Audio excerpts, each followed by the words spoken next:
انسان حقیقت میں کائنات اور انسان جو ہے باطن میں ایک ہی حقیقت کے دو چہرے ہیں. فرق صرف یہ ہے کائنات بے شعور اور انسان باشعور.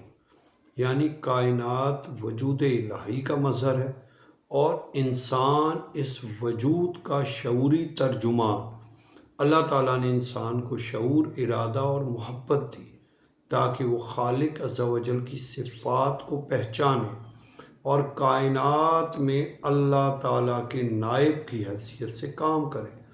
اسی لیے قرآن میں فرمایا انی جاعل فی الارض خلیفہ، میں زمین میں اپنا نائب بنانے والا ہوں. یعنی انسان وہ مخلوق ہے جس میں اللہ تعالیٰ نے اپنی تمام صفات کا عکس رکھا: علم، محبت، قوت، عدل، حلم اور جمال.